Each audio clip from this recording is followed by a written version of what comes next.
Chapter 19. Jonathan Harker's Journal. 1 October, 5 a.m.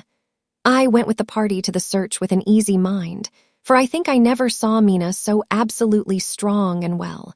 I am so glad that she consented to hold back and let us men do the work.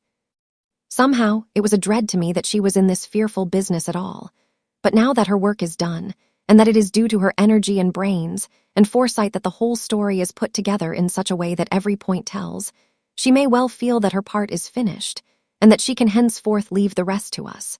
We were, I think, all a little upset by the scene with Mr. Renfield. When we came away from his room, we were silent till we got back to the study. Then Mr. Morris said to Dr. Seward, "Say, Jack, if that man wasn't attempting a bluff, he is about the sanest lunatic I ever saw.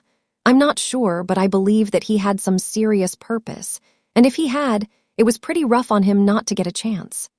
Lord Godalming and I were silent, but Dr. Van Helsing added, "Friend John, you know more of lunatics than I do, and I'm glad of it, for I fear that if it had been to me to decide, I would, before that last hysterical outburst, have given him free. But we live and learn, and in our present task we must take no chance, as my friend Quincy would say. All is best as they are." Dr. Seward seemed to answer them both in a dreamy kind of way. "I don't know but that I agree with you. If that man had been an ordinary lunatic, I would have taken my chance of trusting him. But he seems so mixed up with the Count in an indexy kind of way that I am afraid of doing anything wrong by helping his fads. I can't forget how he prayed with almost equal fervor for a cat, and then tried to tear my throat out with his teeth. Besides, he called the Count Lord and Master, and he may want to get out to help him in some diabolical way. That horrid thing has the wolves and the rats and his own kind to help him, so I suppose he isn't above trying to use a respectable lunatic. He certainly did seem earnest, though. I only hope we have done what is best. These things, in conjunction with the wild work we have in hand, help to unnerve a man." The professor stepped over, and laying his hand on his shoulder, said in his grave, kindly way, "Friend John, have no fear. We are trying to do our duty in a very sad and terrible case. We can only do as we deem best. What else have we to hope for except the pity of the good God?" Lord Godalming had slipped away for a few minutes, but now he returned. He held up a little silver whistle as he remarked, "That old place may be full of rats, and if so, I've got an antidote on call." Having passed the wall, we took our way to the house, taking care to keep in the shadows of the trees on the lawn when the moonlight shone out. When we got to the porch, the professor opened his bag and took out a lot of things, which he laid on the step, sorting them into 4 little groups, evidently one for each. Then he spoke. "My friends, we are going into a terrible danger, and we need arms of many kinds. Our enemy is not merely spiritual. Remember that he has the strength of 20 men, and that, though our necks or our windpipes are of the common kind, and therefore breakable or crushable, his are not amenable to mere strength. A stronger man, or a body of men more strong in all than him, can at certain times hold him, but they cannot hurt him as we can be hurt by him. We must therefore guard ourselves from his touch. Keep this near your heart." As he spoke, he lifted a little silver crucifix and held it out to me, I being nearest to him. "Put these flowers round your neck." Here he handed to me a wreath of withered garlic blossoms. For other enemies more mundane, this revolver and this knife. And for aid in all, these so small electric lamps which you can fasten to your breast. And for all, and above all at the last, this, which we must not desecrate needless. This was a portion of sacred wafer, which he put in an envelope and handed to me. Each of the others was similarly equipped. "Now," he said, "Friend John, where are the skeleton keys? If so that we can open the door, we need not break house by the window, as before at Miss Lucy." Dr. Seward tried 1 or 2 skeleton keys, his mechanical dexterity as a surgeon standing him in good stead. Presently he got one to suit. After a little play back and forward, the bolt yielded, and with a rusty clang, shot back. We pressed on the door, the rusty hinges creaked, and it slowly opened.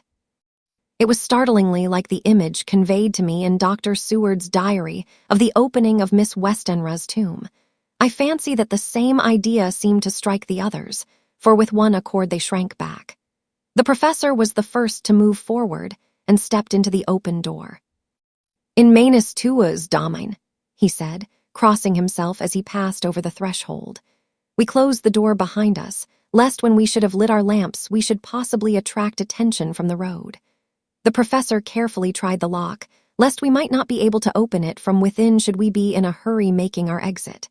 Then we all lit our lamps and proceeded on our search.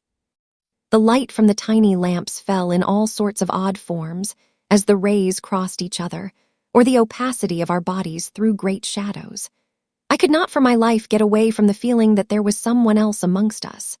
I suppose it was the recollection, so powerfully brought home to me by the grim surroundings, of that terrible experience in Transylvania.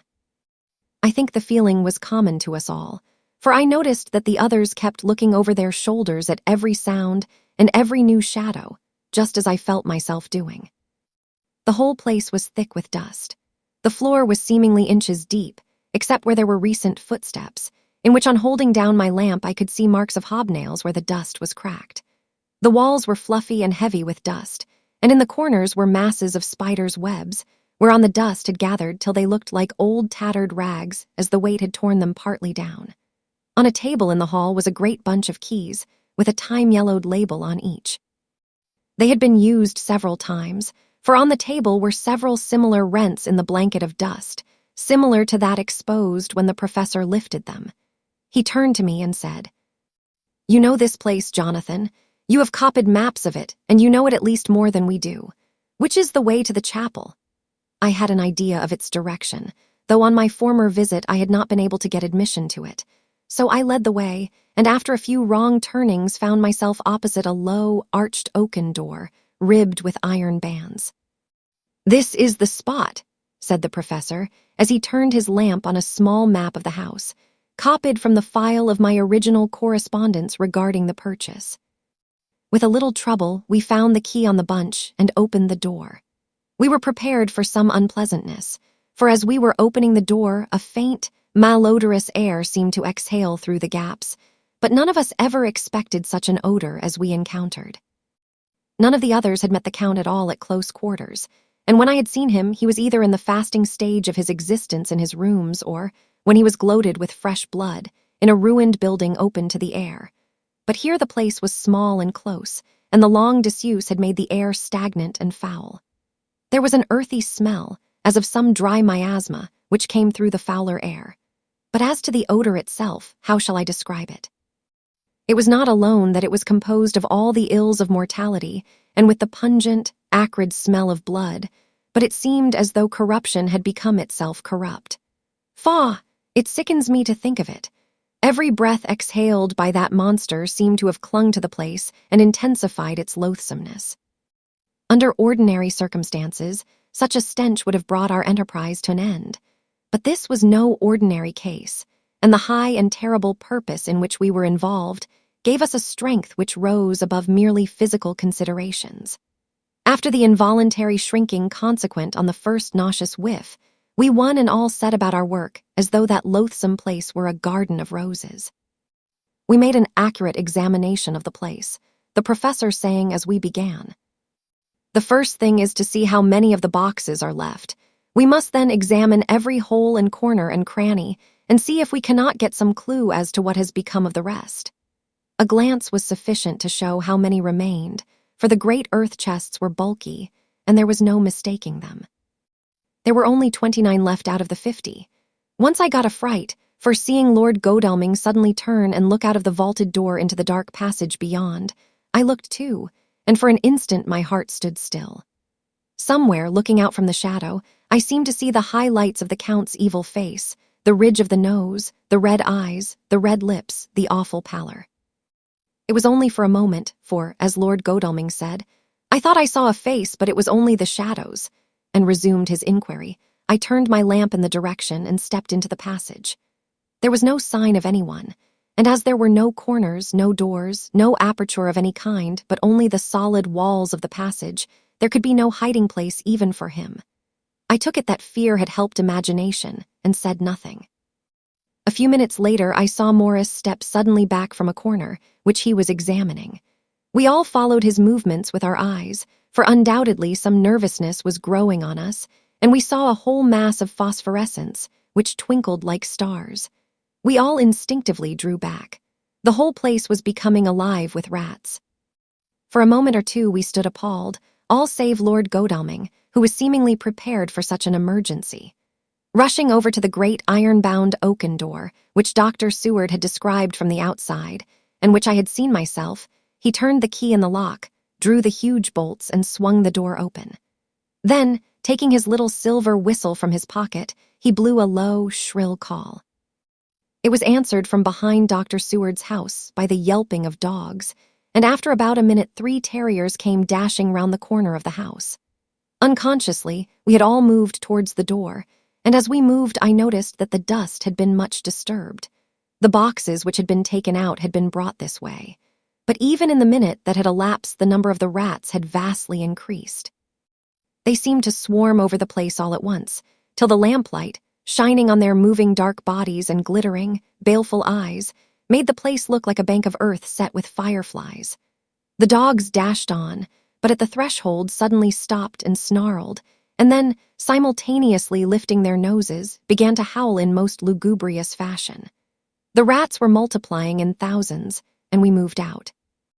Lord Godalming lifted one of the dogs, and carrying him in, placed him on the floor.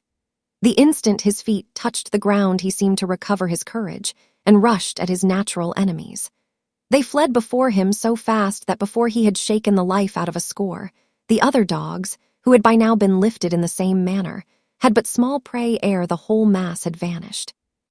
With their going it seemed as if some evil presence had departed, for the dogs frisked about and barked merrily as they made sudden darts at their prostrate foes, and turned them over and over and tossed them in the air with vicious shakes. We all seemed to find our spirits rise. Whether it was the purifying of the deadly atmosphere by the opening of the chapel door, or the relief which we experienced by finding ourselves in the open, I know not.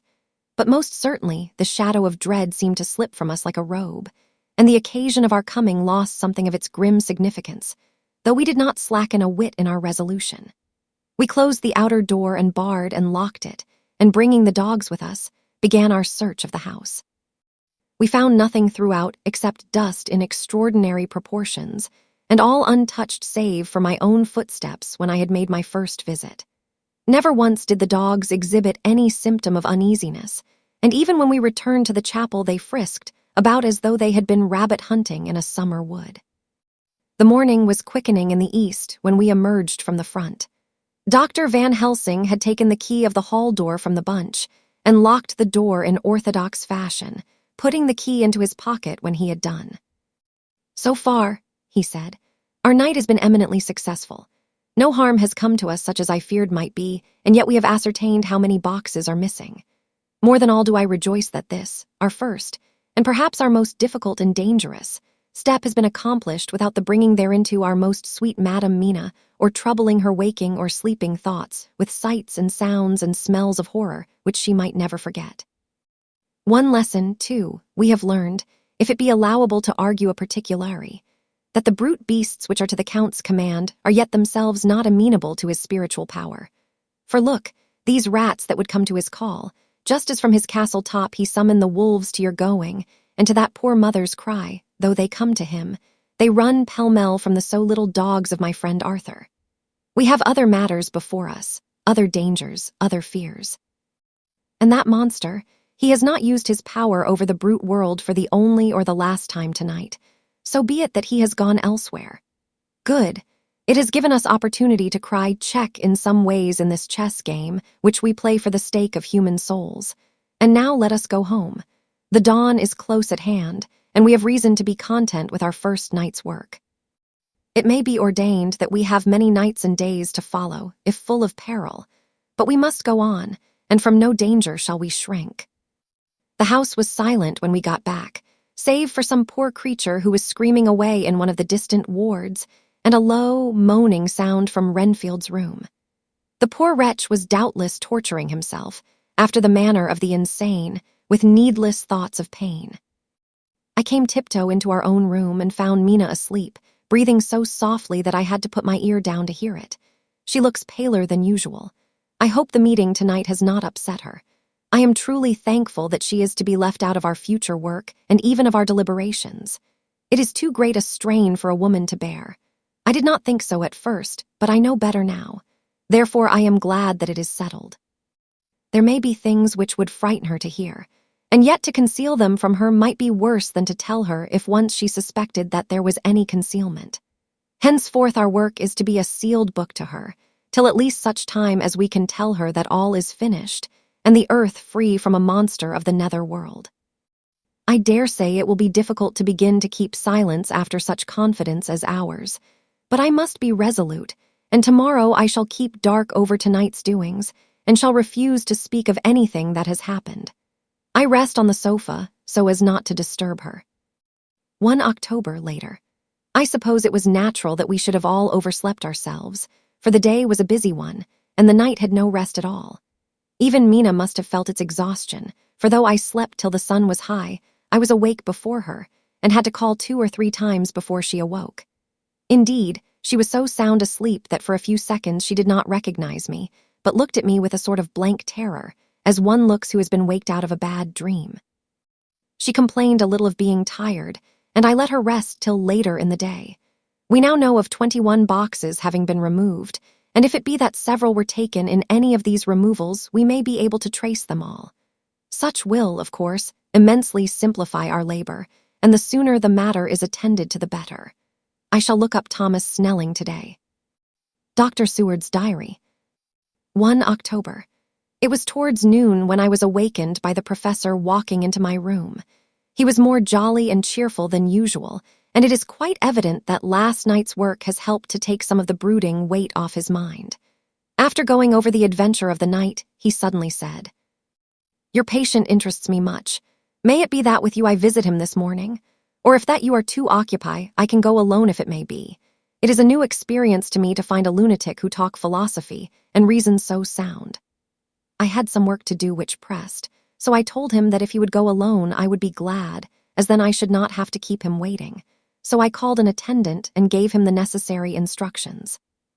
Before the professor left the room, I cautioned him against getting any false impression from my patient. "But," he answered, "I want him to talk of himself and of his delusion as to consuming live things. He said to Madame Mina, as I see in your diary of yesterday, that he had once had such a belief. Why do you smile, friend John?" "Excuse me," I said, "but the answer is here." I laid my hand on the typewritten matter. When our sane and learned lunatic made that very statement of how he used to consume life, his mouth was actually nauseous with the flies and spiders which he had eaten just before Mrs. Harker entered the room. Van Helsing smiled in turn. "Good," he said. "Your memory is true, friend John. I should have remembered." And yet it is this very obliquity of thought and memory which makes mental disease such a fascinating study. Perhaps I may gain more knowledge out of the folly of this madman than I shall from the teaching of the most wise. Who knows? I went on with my work, and before long was through that in hand. It seemed that the time had been very short indeed, but there was Van Helsing back in the study. "Do I interrupt?" he asked politely as he stood at the door. "Not at all," I answered. "Come in. My work is finished and I am free. I can go with you now if you like." "It is needless. I have seen him." "Well, I fear that he does not appraise me at much. Our interview was short. When I entered his room, he was sitting on a stool in the center with his elbows on his knees, and his face was the picture of sullen discontent. I spoke to him as cheerfully as I could and with such a measure of respect as I could assume. He made no reply whatever. "Don't you know me?" I asked. His answer was not reassuring. "I know you well enough. You are the old fool Van Helsing." "I wish you would take yourself and your idiotic brain theories somewhere else. Damn all thick-headed Dutchmen." Not a word more would he say, but sat in his implacable sullenness as indifferent to me as though I had not been in the room at all. Thus departed for this time my chance of much learning from this so clever lunatic. So I shall go, if I may, and cheer myself with a few happy words with that sweet soul Madame Mina. Friend John, it does rejoice me unspeakable that she is no more to be pained, no more to be worried with our terrible things. Though we shall much miss her help, it is better so. "I agree with you with all my heart," I answered earnestly, for I did not want him to weaken in this matter. "Mrs. Harker is better out of it. Things are quite bad enough for us, all men of the world and who have been in many tight places in our time. But it is no place for a woman, and if she had remained in touch with the affair, it would in time infallibly have wrecked her." So Van Helsing has gone to confer with Mrs. Harker and Harker. Quincy and Art are all out following up the clues as to the earth boxes. I shall finish my round of work, and we shall meet tonight. Mina Harker's journal. 1 October. It is strange to me to be kept in the dark as I am today, after Jonathan's full confidence for so many years, to see him manifestly avoid certain matters, and those the most vital of all. This morning I slept late after the fatigues of yesterday, and though Jonathan was late too, he was the earlier. He spoke to me before he went out, never more sweetly or tenderly, but he never mentioned a word of what had happened in the visit to the Count's house. And yet he must have known how terribly anxious I was. Poor dear fellow, I suppose it must have distressed him even more than it did me. They all agreed that it was best that I should not be drawn further into this awful work, and I acquiesced. But to think that he keeps anything from me. And now I am crying like a silly fool, when I know it comes from my husband's great love and from the good wishes of those other strong men. That has done me good. Well, some day Jonathan will tell me all, and lest it should ever be that he should think for a moment that I kept anything from him, I still keep my journal as usual. Then if he has feared of my trust, I shall show it to him, with every thought of my heart put down for his dear eyes to read. I feel strangely sad and low-spirited today. I suppose it is the reaction from the terrible excitement. Last night I went to bed when the men had gone, simply because they told me to. I didn't feel sleepy, and I did feel full of devouring anxiety. I kept thinking over everything that has been ever since Jonathan came to see me in London, and it all seems like a horrible tragedy, with fate pressing on relentlessly to some destined end. Everything that one does seems, no matter how right it may be, to bring on the very thing which is most to be deplored. If I hadn't gone to Whitby, perhaps poor dear Lucy would be with us now. She hadn't taken to visiting the churchyard till I came, and if she hadn't come there in the daytime with me, she wouldn't have walked there in her sleep. And if she hadn't gone there at night in a sleep, that monster couldn't have destroyed her as he did. Oh, why did I ever go to Whitby? There now, crying again. I wonder what has come over me today. I must hide it from Jonathan, for if he knew that I had been crying twice in one morning, I, who never cried on my own account, and whom he has never caused to shed a tear, the dear fellow would fret his heart out. I shall put a bold face on, and if I do feel weepy, he shall never see it. I suppose it is one of the lessons that we poor women have to learn. I can't quite remember how I fell asleep last night. I remember hearing the sudden barking of the dogs and a lot of queer sounds, like praying on a very tumultuous scale, from Mr. Renfield's room, which is somewhere under this. And then there was silence over everything, silence so profound that it startled me, and I got up and looked out of the window. All was dark and silent, the black shadows thrown by the moonlight seeming full of a silent mystery of their own. Not a thing seemed to be stirring, but all to be grim and fixed as death or fate, so that a thin streak of white mist, that crept with almost imperceptible slowness across the grass towards the house, seemed to have a sentience and a vitality of its own. I think that the digression of my thoughts must have done me good, for when I got back to bed I found a lethargy creeping over me. I lay a while, but could not quite sleep, so I got out and looked out of the window again. The mist was spreading, and was now close up to the house, so that I could see it lying thick against the wall, as though it were stealing up to the windows. The poor man was more loud than ever, and though I could not distinguish a word he said, I could in some way recognize in his tones some passionate entreaty on his part. Then there was the sound of a struggle, and I knew that the attendants were dealing with him. I was so frightened that I crept into bed and pulled the clothes over my head, putting my fingers in my ears. I was not then a bit sleepy, at least so I thought, but I must have fallen asleep, for, except dreams, I do not remember anything until the morning, when Jonathan woke me. I think that it took me an effort and a little time to realize where I was, and that it was Jonathan who was bending over me. My dream was very peculiar, and was almost typical of the way that waking thoughts become merged in, or continued in, dreams. I thought that I was asleep and waiting for Jonathan to come back. I was very anxious about him, and I was powerless to act. My feet and my hands and my brain were weighted so that nothing could proceed at the usual pace. And so I slept uneasily and thought. Then it began to dawn upon me that the air was heavy and dank and cold. I put back the clothes from my face and found to my surprise that all was dim around. The gaslight which I had left lit for Jonathan, but turned down, came only like a tiny red spark through the fog, which had evidently grown thicker and poured into the room. Then it occurred to me that I had shut the window before I had come to bed. I would have got out to make certain on the point, but some leaden lethargy seemed to chain my limbs and even my will. I lay still and endured. That was all. I closed my eyes, but could still see through my eyelids. It is wonderful what tricks our dreams play us, and how conveniently we can imagine. The mist grew thicker and thicker, and I could see now how it came in, for I could see it like smoke, or with the white energy of boiling water, pouring in, not through the window, but through the joinings of the door. It got thicker and thicker, till it seemed as if it became concentrated into a sort of pillar of cloud in the room, through the top of which I could see the light of the gas shining like a red eye. Things began to whirl through my brain just as the cloudy column was now whirling in the room, and through it all came the scriptural words, a pillar of cloud by day and of fire by night. Was it indeed some such spiritual guidance that was coming to me in my sleep? But the pillar was composed of both the day and the night guiding, for the fire was in the red eye, which at the thought got a new fascination for me. Till, as I looked, the fire divided, and seemed to shine on me through the fog like two red eyes, such as Lucy told me of in her momentary mental wandering when, on the cliff, the dying sunlight struck the windows of St. Mary's Church. Suddenly the horror burst upon me that it was thus that Jonathan had seen those awful women growing into reality through the whirling mist in the moonlight, and in my dream I must have fainted, for all became black darkness. The last conscious effort which imagination made was to show me a livid white face bending over me out of the mist.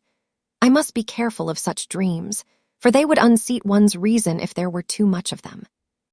I would get Dr. Van Helsing or Dr. Seward to prescribe something for me which would make me sleep, only that I fear to alarm them.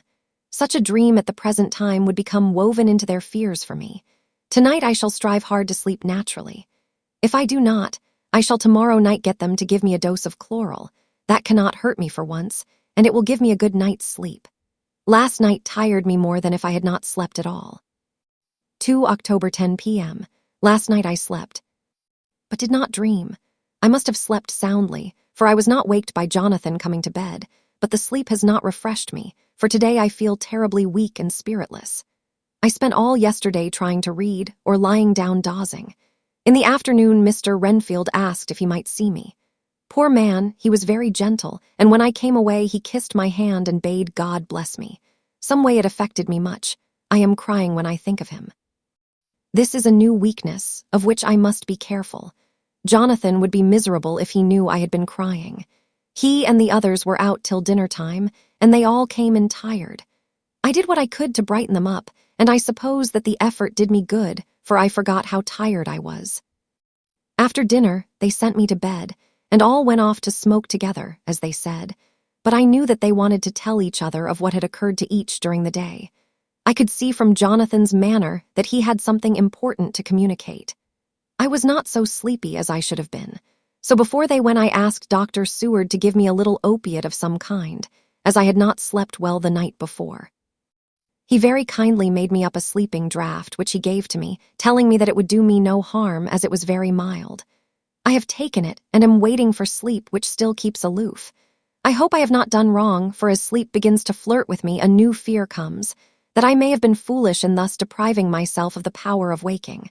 I might want it. Here comes sleep. Good night.